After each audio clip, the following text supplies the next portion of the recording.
Good afternoon. My name's Miller and I'm an addict, and welcome to the Addiction Show. And I'm honored and pleased to have Keven Echevarria as our guest today on the Addiction Show. And a little bit of a disclaimer, before we start, typically we have addicts in the show or treatment centers and you're not an addict. As far as we know, you're not an addict. No, sir. Okay. Sir, no. So the show today, though, is going to focus on the effects that addicts have on others. We talk about, oh, we lost 108,000 last year to overdose, and addicts did this and the wreckage of this, but addicts cause wreckage far beyond what they do to themselves. So let's talk about that. So I'm going to allow you a few minutes, if you would, to let the audience get to know you. So go ahead, tell us some of your story and paint a picture so we know who Keven Echevarria is. So, as you said, I'm Keven Echevarria, and I'm not an addict, but my life was impacted by a few addicts. And to paint the picture, my life started off by a man that didn't want me and didn't want anything to do with me. And the reason behind that was he wanted the bottle more than he wanted me. Not only did he want the bottle, he wanted to show that he didn't want us or me, my mother, or to be part of the family by acting out in rage. And, from I wouldn't even be able to remember it because I was months old. But from the stories that I hear from my grandparents or the stories that I hear from aunts and uncles, he would take it out physically on my mother. And my mother made a wise choice to go ahead and leave him. But that's when I first got impacted. Then I could go ahead and roll into an even bigger problem when my sister's biological father came into the picture. I was around 4 years old. And from four, the earliest memories that I have is him showing up after work, drunk as a dog, and going ahead and going into a screaming battle between him and my mother. And the way that I grew up, and I would go to school and I'd hear all these stories of how kids are bonding with their parents, bonding with, let's say, a stepfather or a stepmother. I would compare mine at such a young age and be like, hey, why doesn't my picture look like that? When a teacher would ask us to paint a picture, I'd have to paint me and my mom standing in a corner of a room while, once again, a drunk dog would stand in the other just bombarding us. And around age 6, I got blessed by my youngest and my only sister. And that was the second love of my life, first being my mother. And even when she got into the picture, we all had hopes that he would change. And unfortunately, that wasn't the case. The case was actually he got worse because not only did the story repeat itself, where the one that conceived me didn't want me, but now this one didn't want my sister. So as I'm seeing this, I'm developing anger. I'm developing a sense of what can I do to stop this? And I just got enraged, and my rage grew and my anger grew. And as I grew, so did my passion for weightlifting. But my only goal behind lifting those weights were how can I take the physical actions he's taken against my mother out on him. So you were making movies in your head about what you would do? I was replaying my fist into his face over and over. And how old were you at that point, Keven? At that point, I was 10, 10 pushing years old. 11. And those are some of the earliest memories I could have. I'm not going to say And this that was here in Miami? this was here in Miami, yes. Born to Cuban parents, with very strong roots attached to what I love to consider my homeland. What would your mother say to you about your stepdad? So when I was young, before my sister was in the picture, 4 or 5, she would try to tell me like, "Hey, it's gonna get better. Don't worry." And because I would ask her, "Hey, what's that bruise? Hey, what happened? Why were you guys yelling?" And the more I would question, the more she would not retaliate, but push me away. She didn't want me to see the real picture behind all that. She didn't want me to see the makeup she was applying in the mornings before taking me to school. Was he like this every night? Did you fear when he got home? So I never felt fear for him because I knew that at one day I was going to take it out on him, but I feared for my mom because she didn't put up much of a fight. She didn't. It was something that just happened. And at Every that, day? damn near it. If it wasn't every day, it was every other day.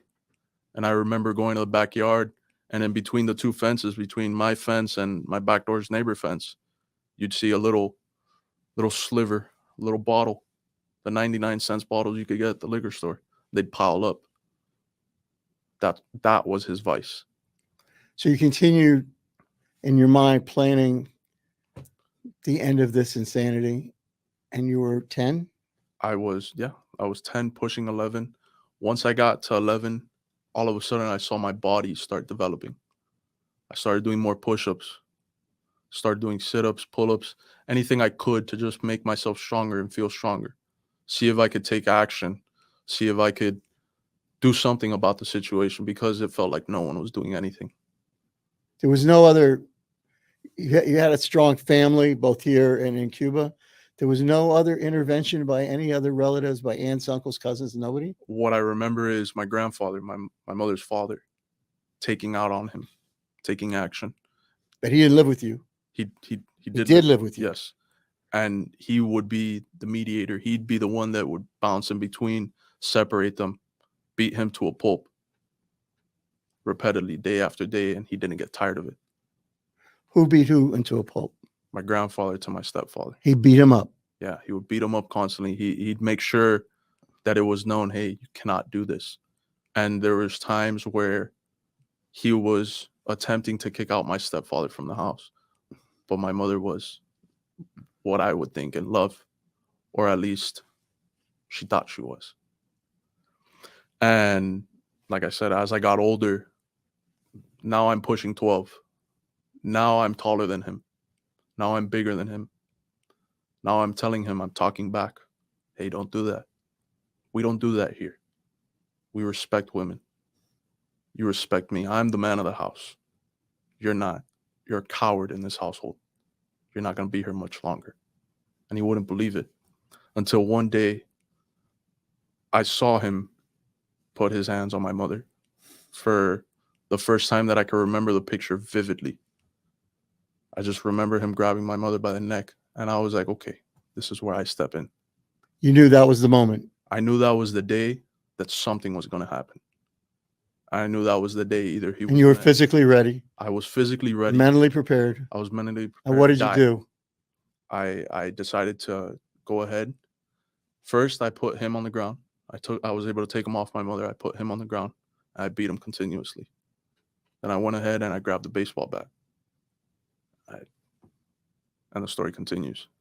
Everything went white. And all I can remember after the moment of me grabbing the bat was my grandfather, my grandmother, my mother, everyone pulling me off, and him getting carried to an ambulance. And your mother divorced him? Yes. Right after. Right after. She saw so that your grandfather physically getting involved didn't do it, but you made sure that it wasn't going to continue anymore. I made sure it wasn't going to continue. And the bond that me and my mom have is like no other. That's not only my mother, that's my best friend. And like I said, that's the first love of my life. To this day. To this day. Me and her share secrets that I wouldn't be capable of sharing with anyone. So after he was out of the picture, what happened then? So we had this sense of clarity within the family. All of a sudden, I'd walk outside and my days weren't gloomy. They were bright. I finally felt what it was like to live in a sober household, in a household that's not surrounded by a vice. This was in Westchester? Or? No, this is actually down in Cutler Bay. In Cutler Bay? Yes. Okay. I was able to go to school, and maybe, other kids had both their mom and their dad, but they when a teacher would ask, "Hey, how's the family?" I'd be like, "My mom's great, my sister's great, we're happy." And it got even better when my mom reunited with what she says was the first love of her life, which is the man that I say is my father, the man that raised me, the man that turned me into the person you see sitting in front of you. And you were 12? I was 12. Well, 12, almost 13 at that And point. and they had known each other from From years. They go back to when my mother was in her teens, and so was he back in Cuba. so it was quite a blessing when he came into the picture. My days got even brighter. I didn't know that I could feel such a sense of happiness.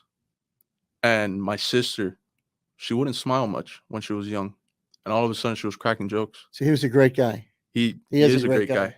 Love that man, and I would give him anything he needs, and he would do the same back. So this was your dad. This is my dad. You're engaged to be married. Yes.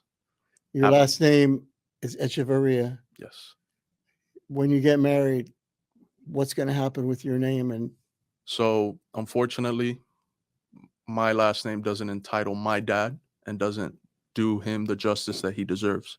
So I will make sure that that name's removed, and I won't forget, because once you forget, you lose a part of yourself. I will remember forever, but I will let go of the pain that that name caused me, of the stories and the traumas that I've heard. how did that? So you went from this horrific situation to then some years of happiness. And things got better for you. You were no longer drawing pictures of you and mom hunkered down in a corner. I was now drawing pictures of my parents, me and my sister and my grandparents all happy. Sunshines and rainbows, Sunshines and rainbows. 100%. So at what point you started spending more time in Cuba back and forth? When did that happen? Yeah, so my mom says otherwise, but I think that What's your story? so my mom's story is just that she wanted me to spend some time in Cuba with family over there. I think that it was to get me away from that scene. So from a very young age, around 2.5, 3, I'd go with my grandparents and I would spend months at a time in Cuba with my family that I have over there, which my mother is, an only mother. All my uncles, aunts are actually my great uncles and aunts because they're related to my grandparents. And to me, my grandparents are very young. To me, they are my uncles, my aunts, their kids are my cousins, and it's a whole bunch of us. And we just grew up happy. And those months weighed out the bad months that I was facing here. So when it was time to come back, I would hate it. I'd cry. I don't want to leave. I want to stay here. My mom actually has a picture printed out in a photo album where you could see me trying to fake a smile so hard in front of the house that we have over there. And you could genuinely tell that I was red to the face. I was crying because I'm saying bye to my family. I'm not going to see them for a few months. I genuinely didn't want to come back. I want to stay over there, endure a little bit more happiness. Let's move on to the second impact of addiction to you personally. Why don't you build on that, paint that picture and that story? Yeah. So the second impact, this one hit home. This one's tough, man, because in 2 days it's gonna be 5 years. And What's going to happen? 2 days is your birthday, also. 2 days is also my birthday, October 16th. Right. Happy birthday. It's Thank you. Appreciate it. So once again, I'm very close to my family. My family's everything to me. And there's one specific individual that I grew very fond of in my family. He was my cousin. It's an older cousin. Yes. So he was What about was his name? Gerardo Castillo. So he was about, I want to say 10 years older than me, but he treated me like a little brother. And So when you were in Cuba, you guys hung together. We were always together, man. Always together. he didn't see that age difference. He would see the gray thoughts. He would see the gloomy days behind my eyes, and he would bring happiness. He would take me out to the park, grab some bread, feed the pigeons. If not, we'd go to the beach, a whole bunch of beaches in Cuba, spend the day there, just him and I. And as I got older, I started going less and less to Cuba. And he would tell me, he'd be like, "Hey, why aren't you coming to visit?" And I'd explain, hey, I'm getting a little bit more focused on school. Certain things are happening, sports. But he understood. And around age 13, he got a little bit more distant. I would go. He wouldn't come by as often. At this point, he's already starting. He had already started his family, so he wouldn't come by as often. He wouldn't, hang out with me as often. We'd still have That leave you communication. scratching? Yeah. So I would Uh-huh. question it. I'd be like, why is it that we went from being brother to now I have to chase after him or he has to chase after me? What's going on? I would question it. But I questioned it for so long, or I thought it was so long, that I gave up. I gave up. And once he saw that I gave up, I guess that's where it entailed to, hey, let me reach out to my grandmother, his aunt. Hey, I'm struggling. Oh, what are you struggling with? I owe XYZ some money. Why do you owe him some money? No, because I bought dope from him. Or I bought So you heard this story from my grandma? grandmother. Yeah, my grandmother would reach out to me and be like, hey, the money that you're sending for the kids. Oh, Is going for dope. yeah, the money that you're sending for the kids. I forgot to mention he has 3 kids. I'm the godfather of all 3 of them. How old are they now? So the oldest, Kevin, named after me, he's actually 14 years old. The middle child, which is Orlando, he is 12 years old. And then Maria Josefa, which is the youngest, she's the little baby.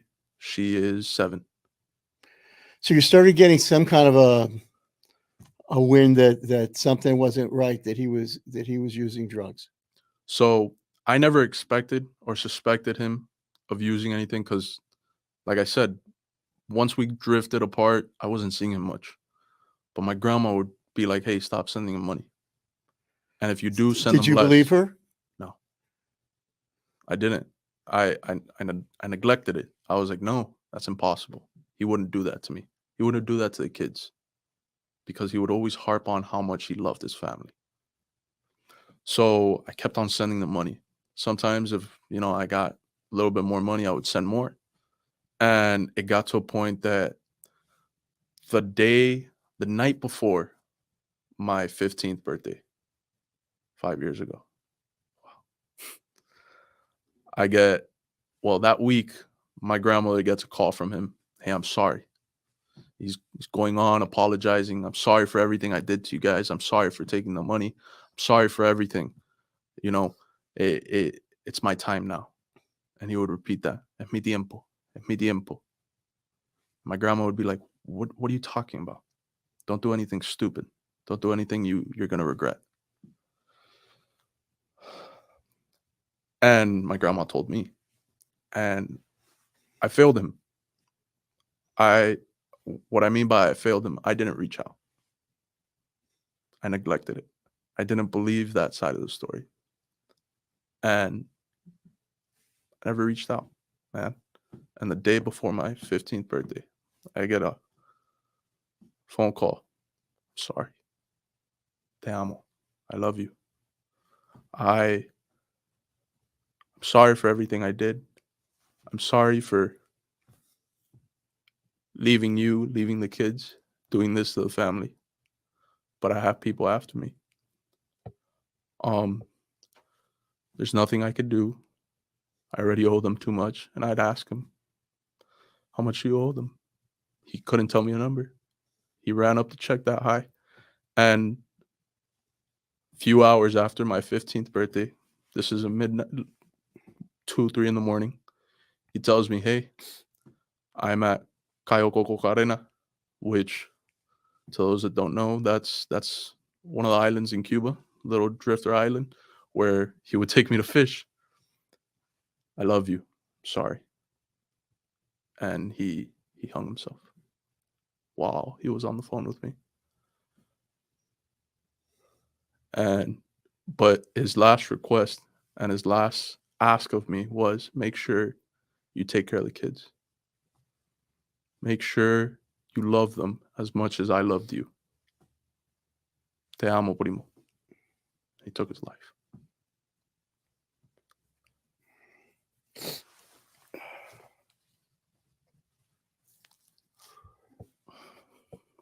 So, and this is hard for me, but I got to work through this too.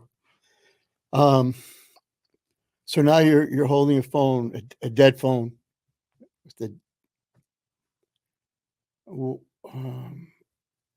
And you knew what had happened. I was the first one and the only one to know. I want to tell you, for me, it's not your fault. It's not your fault. And there was reach out. There was reach out back and forth, and he reached out to you. Hopefully, at some point, you don't blame yourself anymore. It's not your fault at all. So, what did you? So you're holding the phone. So what did you do next? I wasn't in my room at that point. I had gone to the living room. I could paint you that picture like it was yesterday, man. With the phone, he suffered.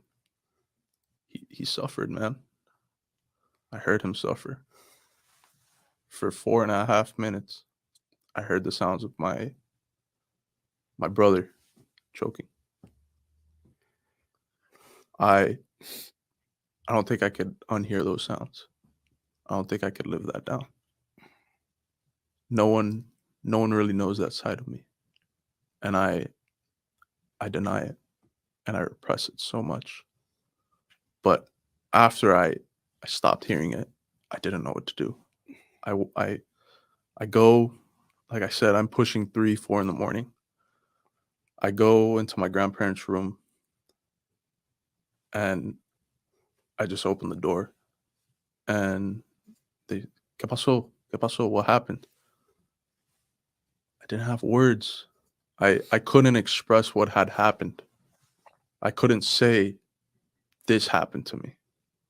I just said, I need Reiniel, which is his brother, to go find him. I refuse to believe what I just experienced. I need someone to prove it to me. And I got asked what happened. And that's when I told my grandma, which was his beloved aunt, hey, Heradito hung himself. I don't know who it killed more, me or her, but I know that day, not only did he pass, but a part or a light that we had inside us died as well. And she's making phone calls, I'm making phone calls, we're trying to get it situated. But after it was confirmed by his brother, I just sat on my couch. I lost it, man. I lost it. I couldn't contain myself, man. What can I do? There's only so much that someone could say, do, or anything. So, you send money to those kids today? To this day. And I make sure that they get it in their hands. They currently live with his widowed wife, and his brother takes care of them as well, their uncle. But I make sure that those kids get the money in hand every single month. So what effect did this trauma have on you as far as mental anguish, sleep issues, striking out? You have a girlfriend, a fiance now. How did it manifest? So first, I want to give props to my beloved fiance. I love her to dear God. Well, give a shout out. Angela, Angela, I love you. We love you, Angela. Yeah, I would kill for you. You are the love of my life. I could guarantee you that. She was there for you, She was there for me. and that helped like a heck of a lot. That was my rock, man. And that girl put up with more than I could ever She saw you ask for. through this. She saw me through this. She didn't ask questions. When it was 3, 4 in the morning and I'd wake up in terror, she was there to comfort me. And that's when I knew that's the woman I'm going to marry. So how has this experience changed you, made you stronger? What are you doing now for in the community, or we're nearing the end? I think we should, I wish we go for another hour, but let's talk about the outreach that you're doing for recovery for small business. And so not only do I have very close friends, and I develop these relationships from a very young age. I make sure they're all in check. I make sure that if something's going on, I hate that stigma we have that men could not reach out.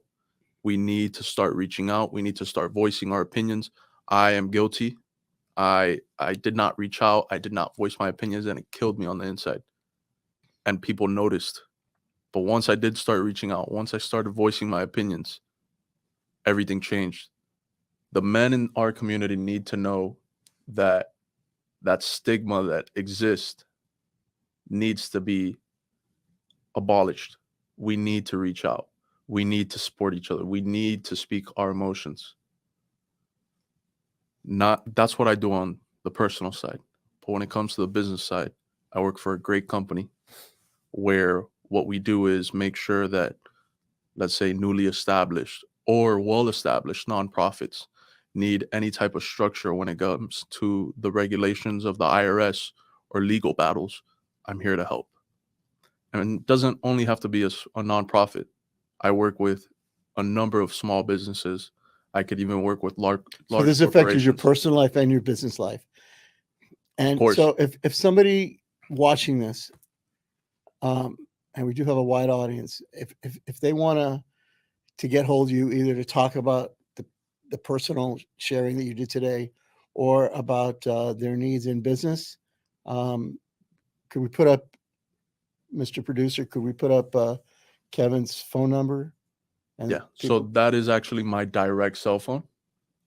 You guys could call me, shoot me a text, anything that the audience needs. Business owner, let it be personal, let it be business. I'm here to help. My goal and my mission is to touch as many people as I can, sharing my story, making sure that our voices are heard, and making sure that even in times of pain and anger and fear, we keep marching forward because brighter days do come. And that's pretty much all I have. So if somebody out there is having a problem with addiction and doesn't know where to turn, they should get hold of MiamiRecoveryProject.org, MiamiRecoveryProject.org. They handle referrals and overdose training and support groups. If anybody wants to reach out to me, either for comments or to be a guest in the show, they can get hold of me at Miller at MiamiConnect.org, Miller at MiamiConnect.org. I want to, first off, I want to thank you for the courage you showed today. And they say there's no crying in baseball, but thank God this isn't baseball. I do want to give a quick shout out to my son, Sergeant Josh Myers in Germany. Thank you for your service, and be safe. That's it, brother. I love you, man. I love you, man. Thanks, Kev. Thank you.